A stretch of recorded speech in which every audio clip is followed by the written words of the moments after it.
Bom dia, e vamos começar esse curso que ia acontecer ontem, mas ontem era feriado. Bom, vamos lá. So let's start.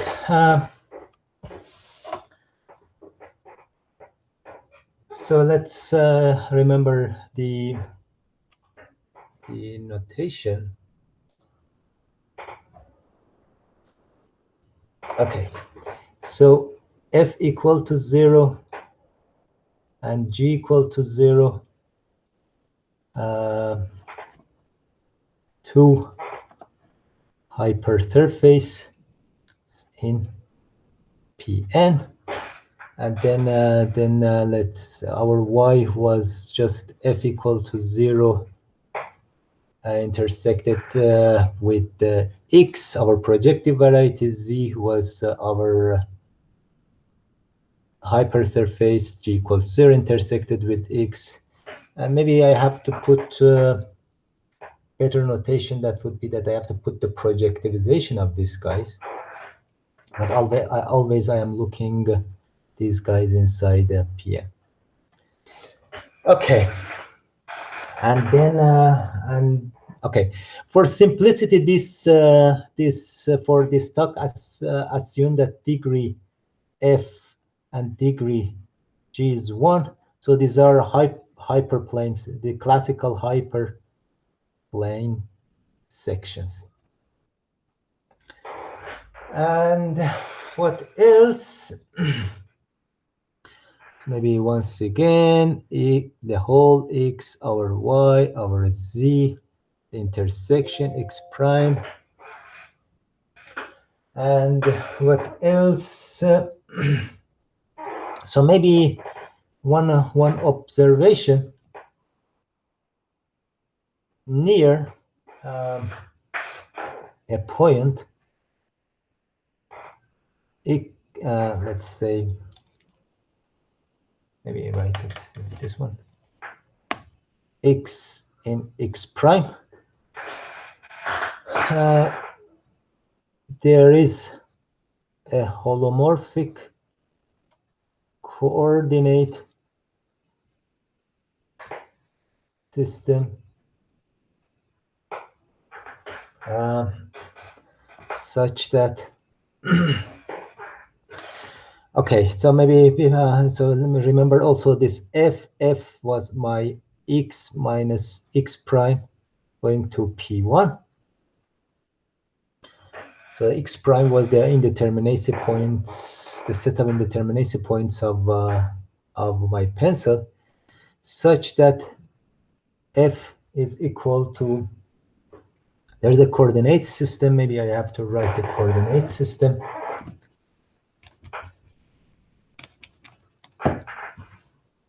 x0, x1, let's say x0, x0, x1, x2, or maybe not. x1, x2, xn. Remember that the n was the dimension of our x, such that f is just this x1 over x1 over x2, and this follows from our transversality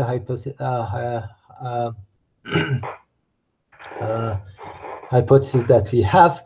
And at the end of the day, let's say this x1 will be just let me say in this way.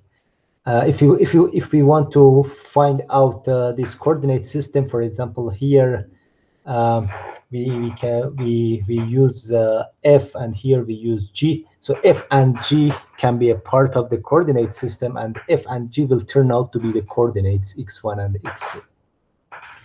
Okay, but the main corollary of this is corollary. All the fibers, let's say f minus 1t, let's say topological closure, which is the same as f minus tg equal to 0 intersected with x. Also, we will call this one xt. Are smooth, are smooth near in a neighborhood of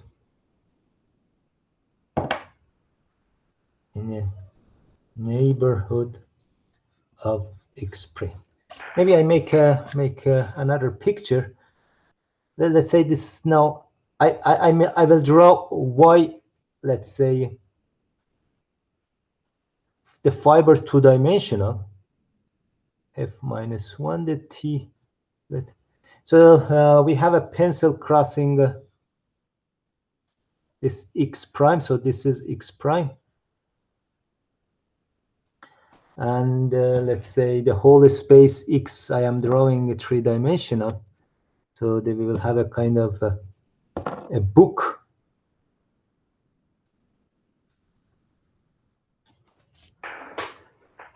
And so the near x prime, the things will be very smooth, because near the x prime, my fibers are given by f minus tg equal to 0, and this is these are smooth because at the end, in a coordinate system around point, let's say p here, f terminal will be just x1, g will be just x2, and then the smoothness will follow from the smoothness of linear equations.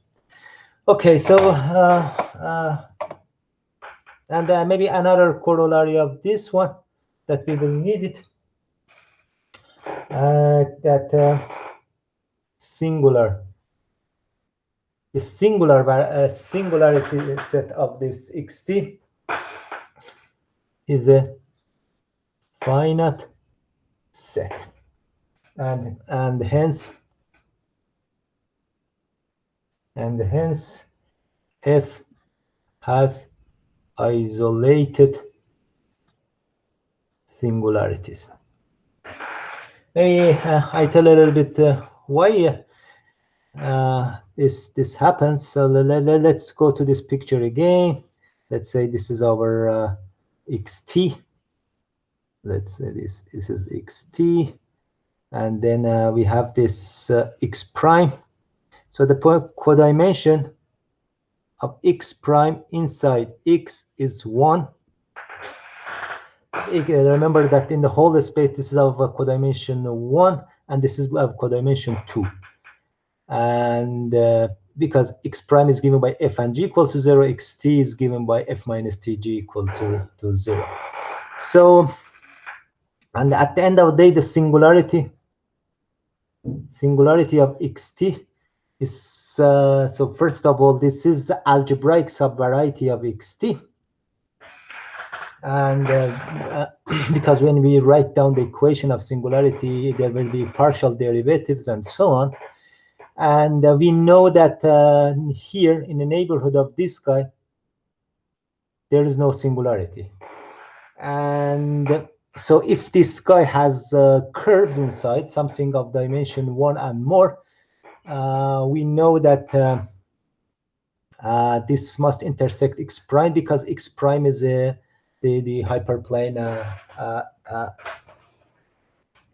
let's say in this way. Okay, xt minus x prime is an affine variety. Actually, we will use this one. So this is a affine variety, and singular xt. So the fact that there is no singularity near to x prime, this will mean that singularity xt are all inside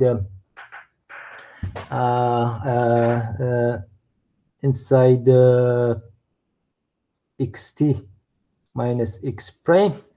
But this is a compact projective variety. So if this is not a discrete, then necessarily it will contain curves, and the curves there is no compact curve inside affine variety. So these are some facts from algebraic geometry that we are using. They are not really difficult to prove. Okay, just a minute. A bateria morreu.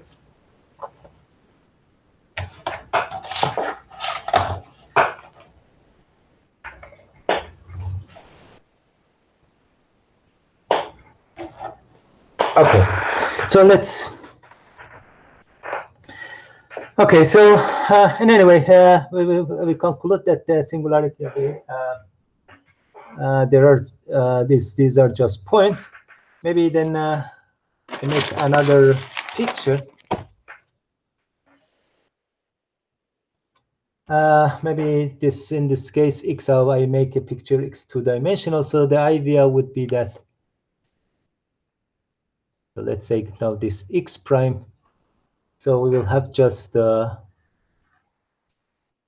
pictures like this.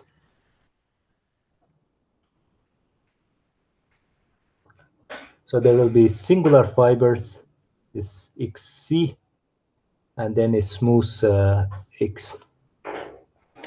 Okay, so then remember that I call the C, C1, C2,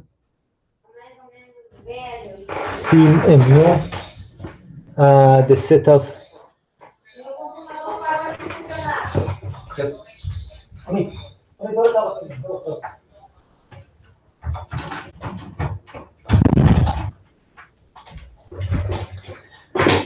of critical values of f, and so this is so just xci's are singular varieties. Okay, I used this Ehresmann's fibration theorem, f minus x prime, this p1 over p1 minus c is the c infinity fiber bundle. Maybe okay, I remember I just show this Ehresmann fibration theorem in my book. Okay, there is so Ehresmann fibration theorem is you see here here, and so there are many versions of this this theorem that we will use now.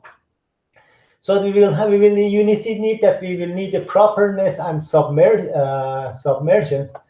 And in our context, it is not proper. It means that the inverse image of compact set must be compact. And in our context, it is not the case. So we have to modify the situation in order to have a proper map. Submersion is not a problem because in our context, we just remove points that we don't have submersion. In particular, in our context, the critical points and our critical points, we have not submersion. So that's why we remove the critical values from the image of our map. So I had explained this one. And something very important that I will need the version of this theorem with boundaries, and actually with some extra let's say having another submanifold n of y and manifolds with boundaries. So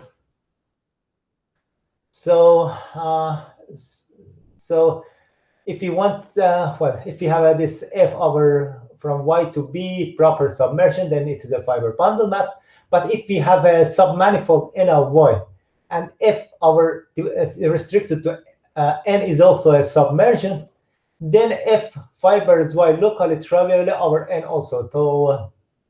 So this means that the diffeomorphisms phi that we use to trivialize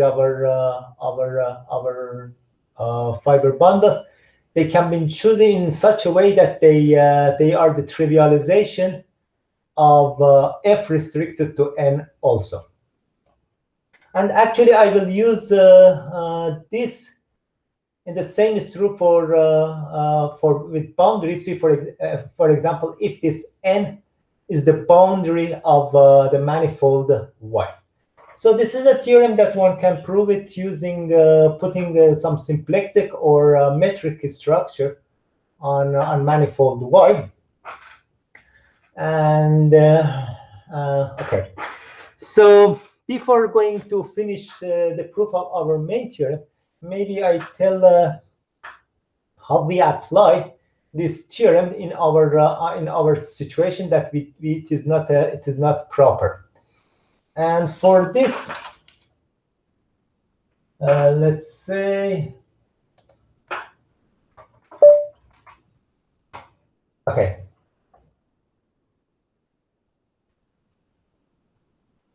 Okay, so in our situation, remember that f from x minus x prime to g here, g is just a p, this p1 that we had. If you read the book, you will see why the name g appears, because it has to do with a line in some projective space. So the point is that this is not, the fibers of this guy are not compact, so we cannot apply directly the Ehresmann's fibration theorem. So how we do this one? The idea is that to blow up along x prime, and maybe let me see. Maybe I will explain this blow up in paper. Okay. So, Hossein, before you continue, I have a question about something you did before. So you were proving that the singular set of xt is finite. Yeah. Can you comment a bit more on that? Like why you can take the x prime out and get that xt minus x prime is affine exactly, like, and I mean, why there are no singularities in x prime? Okay, so remember that. So the argument that I made, it's a kind of complex analysis. The point is that my f near to the point of x prime, it can be written in a coordinate system as like this. Mm-hmm. So what is my variety near point of x prime? It is just x1 minus t x2 equal to 0. Right. x1 minus t. And this is smooth. This is a linear equation. Yes. So near to point. So this is a kind of not complex, not algebraic geometric argument. It is a complex analysis argument. But near to the points in the neighborhood of a point x prime, I can write my f as x1 over x2. x1 over x2 are part of my coordinate system. As I said, this one has to use this transversality argument that we have assumed in our discussion. And x1, now this is in this coordinate system, x1 minus t x2 is just the equation, a linear equation, and this is smooth. Okay. So as you can do this for every point in x prime, yeah, exactly. There can be no singularities in x prime. Okay. But I think one can do one can do a purely algebraic argument for this. Why near to x prime there is no singularity, and at the end of the day, xt minus x prime is affine, because I am when I am taking let's say xt, it is given by f minus t, g equal to 0, the projective one, and I am moving x prime. What is x prime? It's given by f equal to 0 and g equal to 0. So let's, if I want to say that it is affine, let me say in this way. What are the affine equations? So let me. Yeah, but no, but I think it's maybe it's clear because, well, no, because I mean the infinity line, you can put the infinity line in x prime, right? Yeah, exactly. And then it's just affine, and I mean it's okay. But my question was why there were no singularities in x prime, but this is clear now. Thank you. So one thing that I am using that inside affine varieties, the only compact algebraic varieties are just discrete points, not and okay. So let's go to the. So as I said, I showed you this Ehresmann's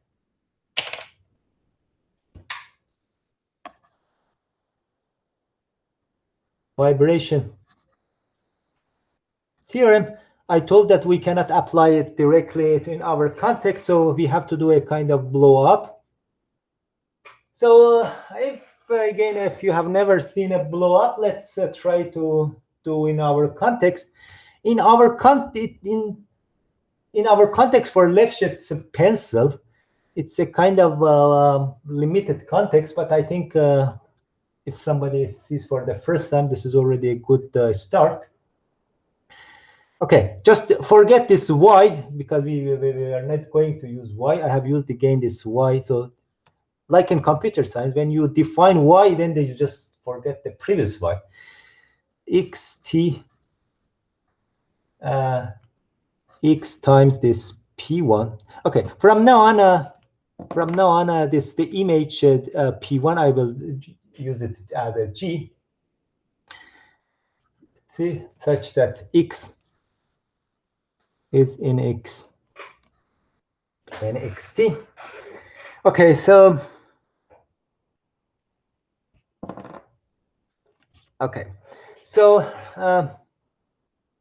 one defines this variety, and then and let's say, and you see that okay. Then we have we consider two projections, G, let's say call this one G, and then X. So again, after assuming this transversality hypothesis that that we have used a lot, it turns out that this Y is smooth.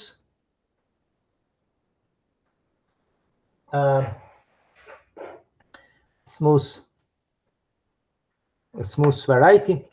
Let's for the moment forget whether it's projected smooth. And actually, if we consider these two projections, so y this will be in the second projection, and this will be in the first the second coordinate, first coordinate. And let's call this P. So what we have here, okay, x minus x prime. Maybe let's make first make this y prime. Let's define y prime, p minus 1 x prime. So here we had this x prime, then we can push it to here, and it turns out that this is x prime times g. Let's a little bit explain this one. Maybe I make also a picture here. So the idea is that here in this picture, x prime is going to be replaced from let's say x prime times g. So there will, and then there will be critical, or maybe in this, if I want to make the same picture.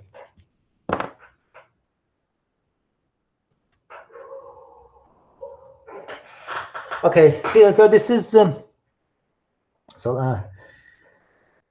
okay. So when we are removing x prime, you see that this t is uniquely determined by x. It will be just fx. So that's why we have here. So once again, when we are looking outside, okay, no. When we are we take a point of x prime, then any t let's say all the hypersurfaces, let's say in this way, all the hypersurfaces crosses x prime. So this means that for any point in x prime, all the t will be in this variety. So this means that at the end we will have for point p here, there will be any point here and any t here in our variety. Another fact too, x minus x prime through p will be isomorphic to y minus y prime, and this follows from the fact that if you are outside x prime, then t is uniquely determined by x. T is just f of x, because so this is the same as say that fx is equal to t. And okay, again, I think it's a kind of simple algebraic geometry. But maybe let's just go fast and skip also this one. So why we need to do this one? The point is that this g is almost the same as f, but it is also defined over these points.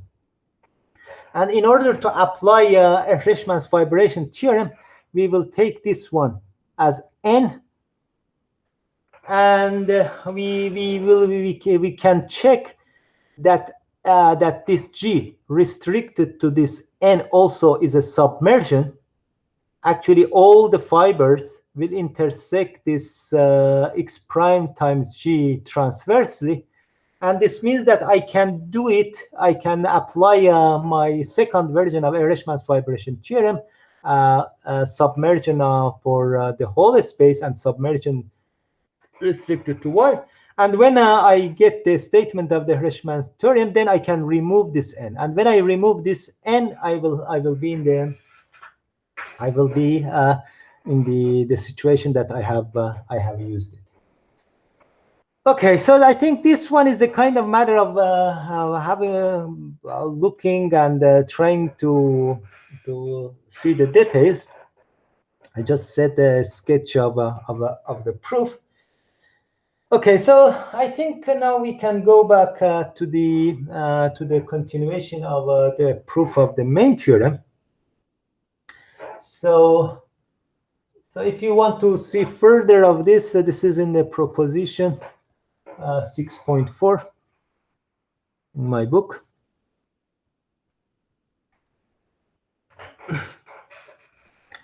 That this argument of blow up is done. Okay, so I think so let's go to the continuation.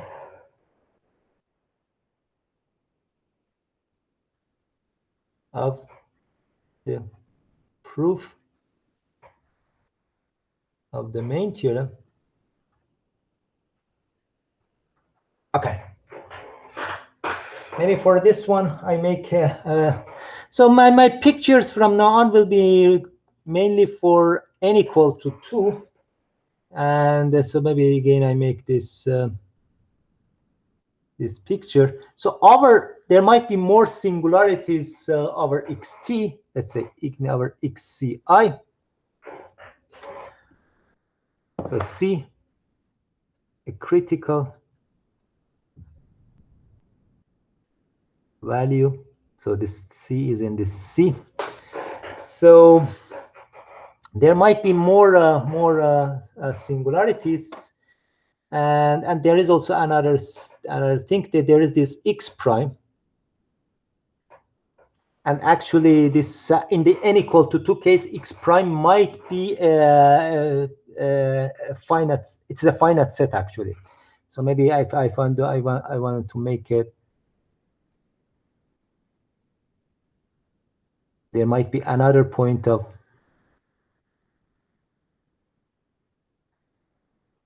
So this is let's say make this now this different picture, P1, P2, and at the end x prime in this case might be P1, P2. But for n bigger than 3, it will be since it is coordination 2, it will be it will not be discrete. It will be a complete intersection variety. N equal to 2, it is it's a complete intersection, but because of the dimension, it will be just a part. Okay, so remember that in our HQ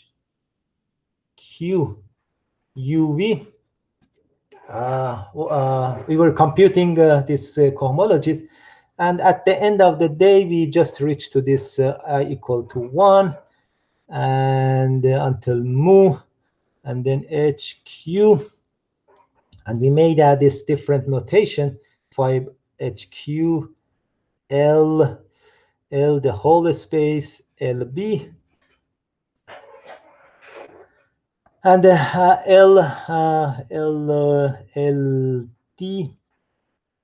LBI, DIBI. So we looked this, we had our map here. And at the end, it turned out that if CI, DI, and then BI. So the proof was reduced to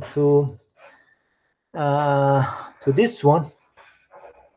Okay, now we want to push forward and to compute further these relative cohomologies. Okay, what we do else before maybe the rest of the proof is maybe I show first in my book. Just a moment. Okay, maybe.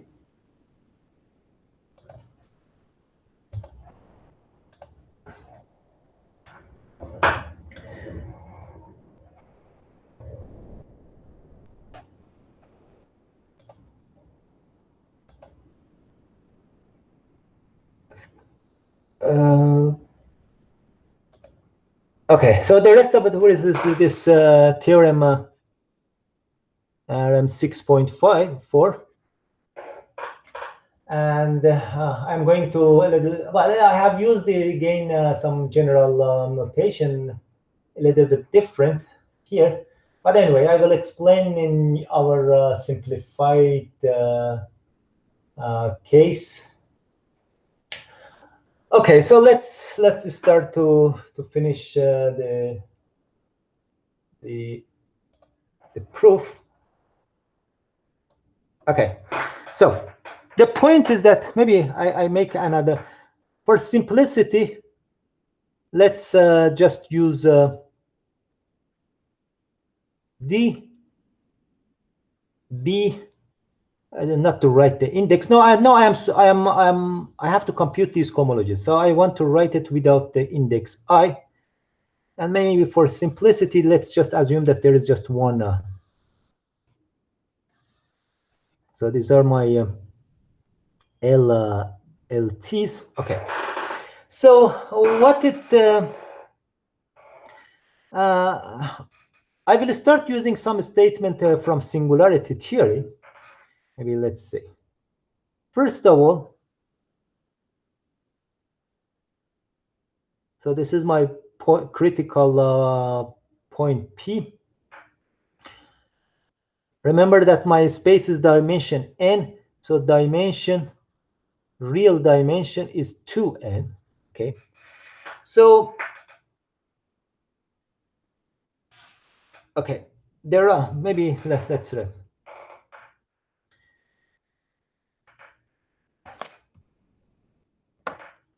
okay. Here, okay, there is.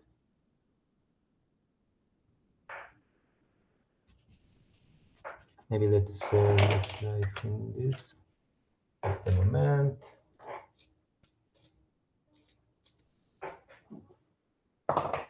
Okay.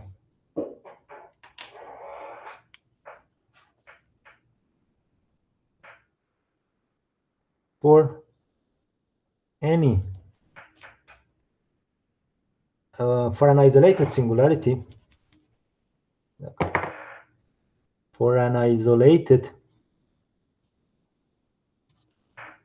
singularity P and a neighborhood, let's say a neighbor, maybe just without writing without neighborhood, we can always find spheres a sphere embedded spheres let's try to write down the ambient space. In this case, the ambient space, let's say LD, such that spheres, let's say with center P. Okay, actually what I am writing, these are just submanifold isomorphic to the spheres, because when I get to write a sphere, it means that I have to put coordinate. But I'm skipping this detail. So there will be submanifolds isomorphic to spheres. They will be around the point P such that the F restricted to these spheres are submersions. Okay. So one of the things that we do in singularity theory, whatever isolated singularity you have, you can find the spheres of dimension this around the singularity that such that the fibers. So this is a kind of the fibers.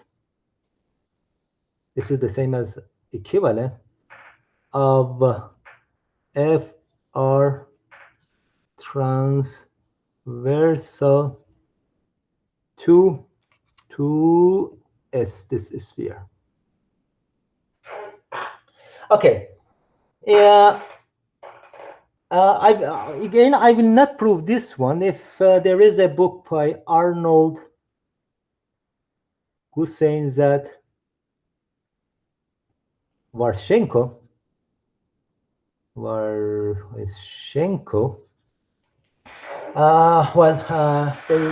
It is a book about singularity theory and so on. I will prove this. I will now show in a minute how this sphere works in the case of in one simple singularity called the non-degenerated singularity. But for now, we will need this statement, this topological statement. And okay, so let's return back to again to the main theorem.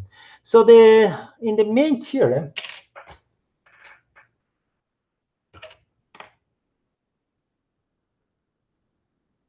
so the idea would be that to use these spheres,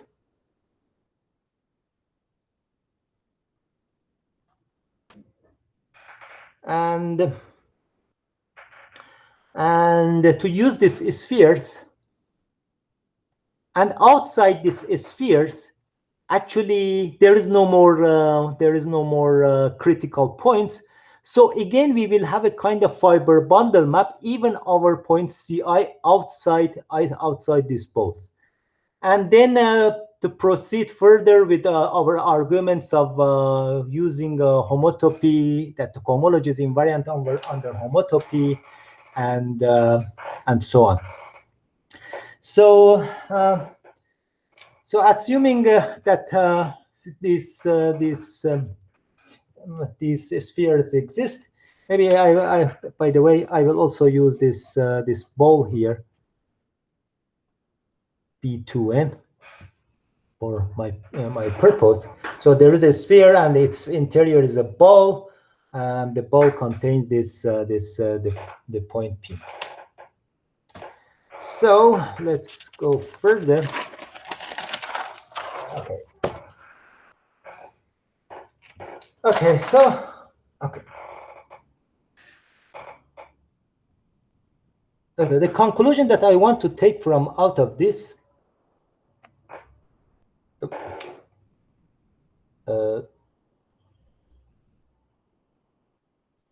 okay, the conclusion that I want to take out of this is that G is LD when I remove interior B. So what is this? B, the union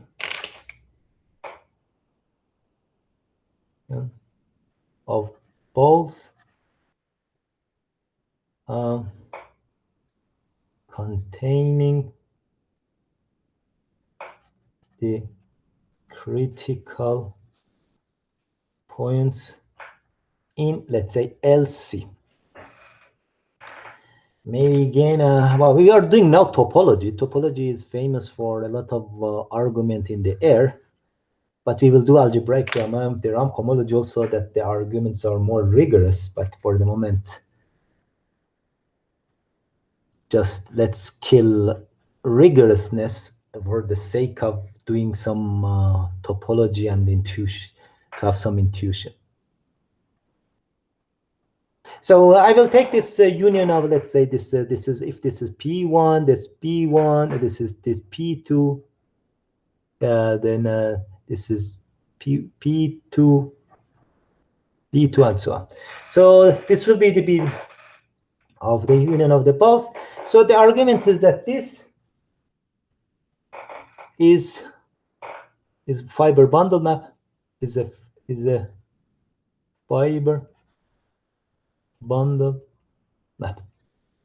And you see that even C, it is fiber bundle map over the point C. And the reason is that we have removed these critical points. So outside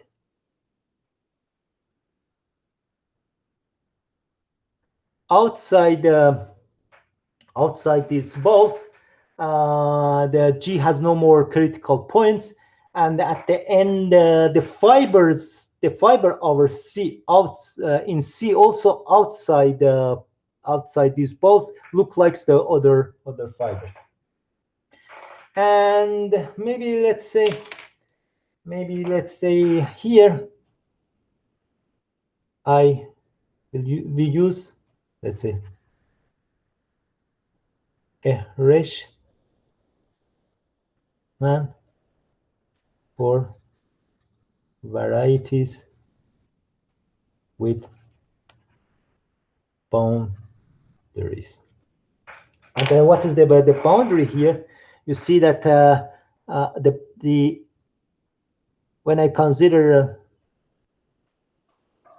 maybe I make again another picture.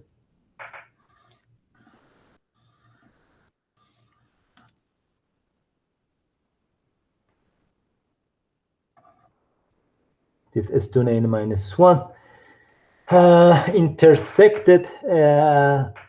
I can talk about the S2, the interior, the inside this sphere and outside. So these is the boundary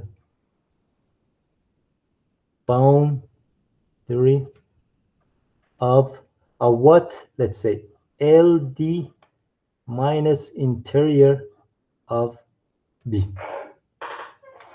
And well, actually the union of these S2 these spheres. Okay. And again, after using this version of Ehresmann with boundary, what we want to do is that to say that at the end the fibers, this P was here, these fibers also look like other fibers. There is no difference between the topology of this fiber and others. But if we look outside this ball, okay, so we are almost getting near to the proof. So let's go. So we wanted to compute this HQ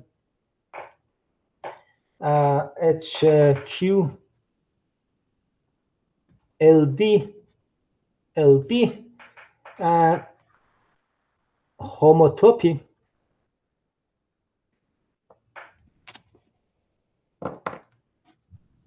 this is the same as HQ LD LB union with G minus 1 D. Okay, again some topological argument. So let's say this one LB. I want to get rid of outside the ball. So the point that I want to reduce my cohomologies to something just inside the ball. First, what I do, I am taking cohomology with boundaries here. First, I make this I thicken this LB outside the ball, and since outside the ball I have a infinity fibration even over C, I can do this. So this means that at the end of it, this guy is just thickening of this one, and at the end this guy is homotopy to this LB. And this I can do it only over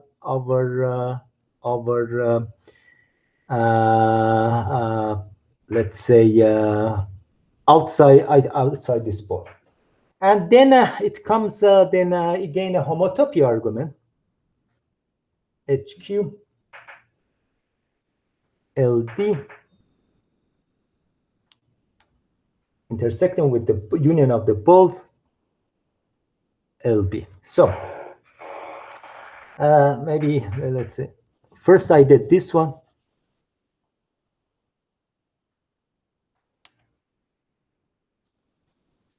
Okay, now I have now the whole LD with boundaries in this black region. Now I use again what I'm using now for this one, LD intersected with B.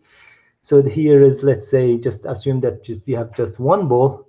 LD intersected with B is this region, and the LB is this one. Okay, now we use again the homotopy argument. Okay, so the point is that I thicken this one. Now I will shrink back this region again, but for both LD and LB. From this one, from this side to this one, I was not able to use directly, so I have this passage seems to be for me necessary. Here, from here to here, what I have done, I am shrinking this black region to LB again, but both in LD and here. And what when I do in it LD, when I will shrink it, then I will have let me say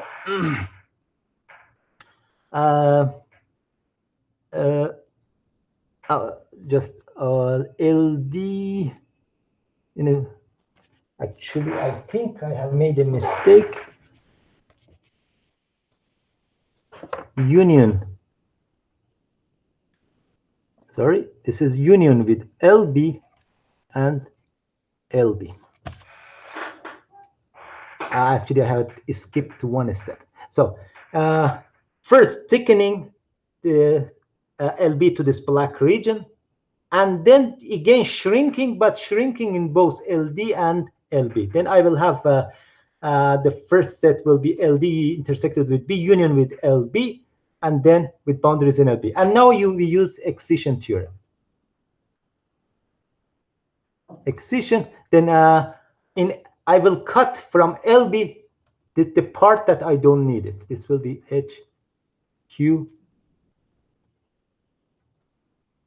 and then LB intersected with. Again, I think one has to sit down and to convince for oneself that everything is working smoothly. But we are almost done. So with this trick of thickening and shrinking again and twice using this the axiom of homotopy for cohomologies, we are reduced completely to a completely local statement, and which is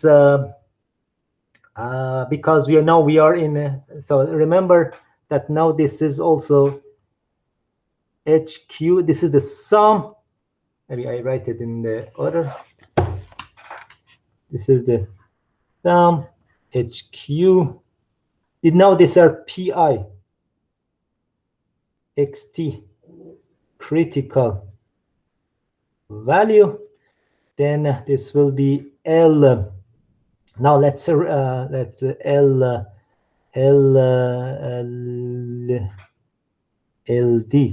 intersected with, let's call the ball BI, and then LB intersected with BI.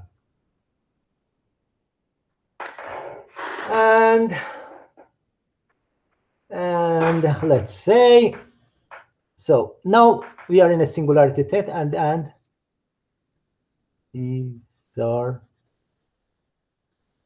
free the module of rank mu I Milnor in a monotable Milnor number of PI. Okay, so let's a little bit talk about this one.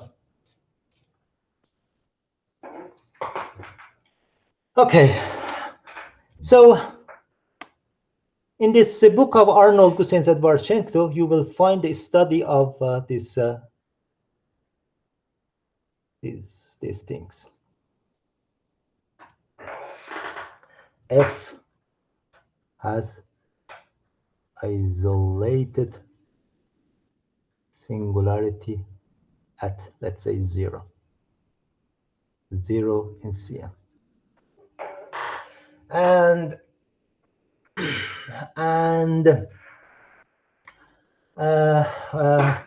let me say a few words. Milnor number of, let's say, the singularity is just the dimension of, let's say, the coordinate system. Let's call it x1, x2, xn. This is just the dimension of x1, x2, this polynomial divided by the Jacobian ring, the Jacobian ideal. So f x1 xn. Anyway, this, if I want to go further, it will be another course in singularity theory.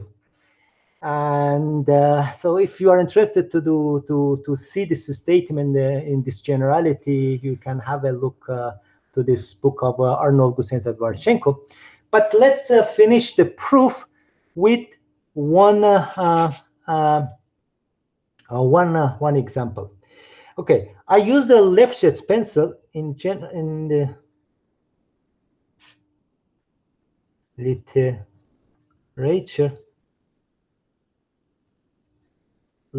I used Lefschetz pencil in a little bit general context, but in the literature, mainly Lefschetz pencils has non-degenerated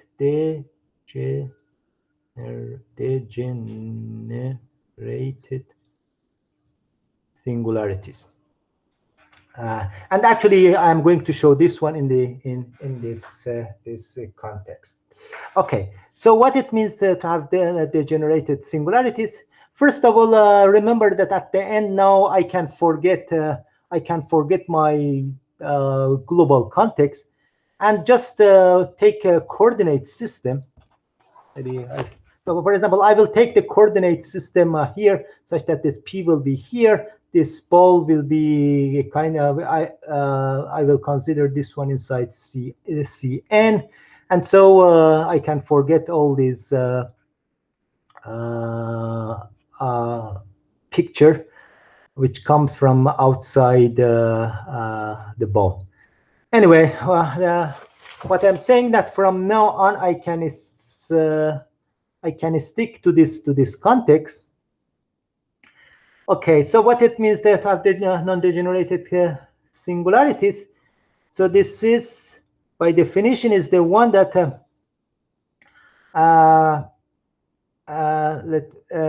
so non-degenerated singularity means that if you take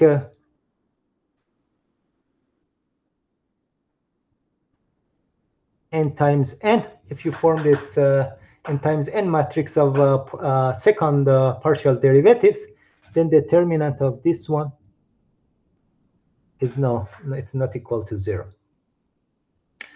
And okay, this is a very simple singularity, and the reason is that Morse lemma in the complex context. If you have seen Morse theory, there is a Morse lemma going on there. So, but let's say what is this in our context? If 0 is an isolated non-degenerate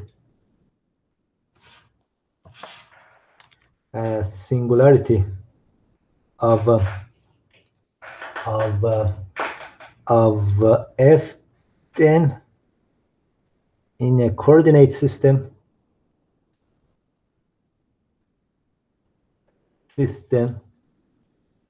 x1, x2, xn for this neighborhood of around so this notation for me means a neighborhood of 0 in Cn. F can be written just simply as if x1 plus to the 2, x2 plus to the x2 to the 2, xn to the 2. So in the complex, in the real Morse theory, you have plus minus 1 sign also. But since in complex context, minus 1 is I equal to the 2. So this I can be absorbed to the coordinate system, and at the end we will have just this sum. Okay, so we are almost finishing this class. Okay, well, let me see what else. So for this, so maybe proposition.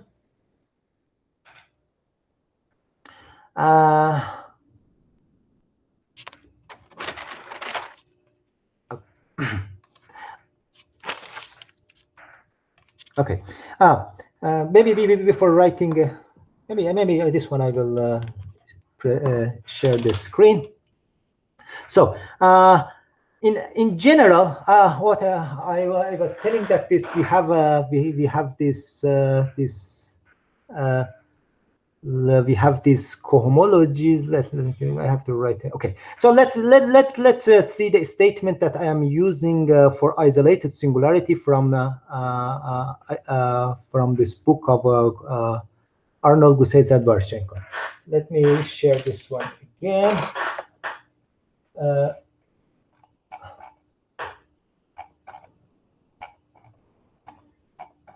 Just a moment. Okay, maybe.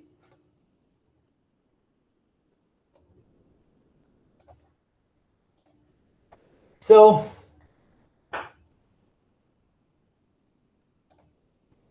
okay. So again, when I forget this Lefschetz pencil and go to this my local context, so this c is equal to 0, this is 0. So I will have this f minus. I can take this d, f minus 1d, f minus 1b.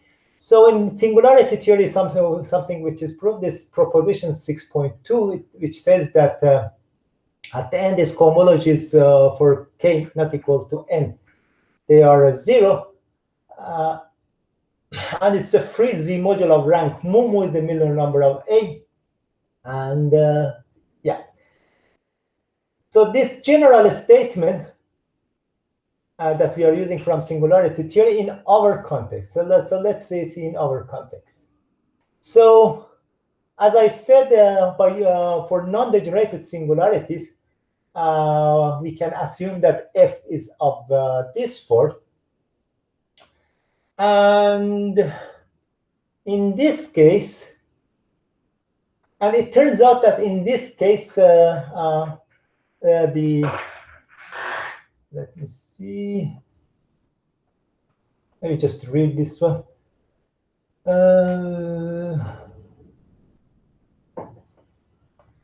Okay, maybe I will explain it in.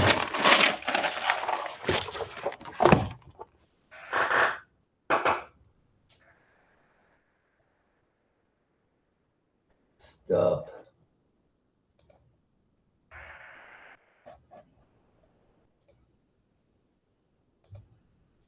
Okay, so for f equal to x1 to the 2 plus x2 to the 2, xn to the 2, and then h, so according to this notation that I have used here, let me just hq fy minus 1d, let's say f minus 1b, this, let's say, actually in this case I can consider a global, but let's fix a neighborhood, cn is 0. This is a kind of easy to show that this is isomorphic to HQ, to the ball. So what is the ball? To n, and then its boundary to n minus 1. And we have already seen in one exercise that this is 0 for q. Let me see. I think I have made a... no, I'm making a... This is the n. Minus 1. And 0, the q n equal to n. And it is z q equal to n. And how have you see this one? Bn s n minus 1 is actually inside f minus 1 is inside let's say cn and the fiber f minus 1 f minus 1 let's say t b equal to 1. This is just b real points. So this is, what is this? This is the points such that x1, x2, xn to the 2 is equal to 1. And this is actually the equation of the sphere, but in the complex domain. So in the same way, we just, let's say here, x to the cn. This Sn minus 1 will be just x to the Rn, such that the x1, 2, blah, blah, blah, xn2 equal to 1. And of course, this Bn inside Rn, and this is inside the Cn. Anyway, I think it is a matter that you also have a look to my book, to Arnold's books, even to Lametzke's article, that everything is really rigorous. Even so, in 1 hour, I skip a lot of details. And so, if we consider the Lefschetz pencil with non-degenerated singularities, then the proof will be reduced to computing the cohomologies of this one, and this I put it as an exercise in the book. Okay, so I think for just to have an idea of the proof of the theorem, it is enough. Maybe tomorrow what we will do, I will again a little bit do topology to apply this to this theorem in the case of hypersurfaces, to understand a little bit the topology of hypersurfaces. Once again, this Sn minus 1, tomorrow we will see inside Fn minus 1 is the vanishing cycle, and this Bn will be the Lefschetz lemma. Anyway, if tomorrow we continue, and any question?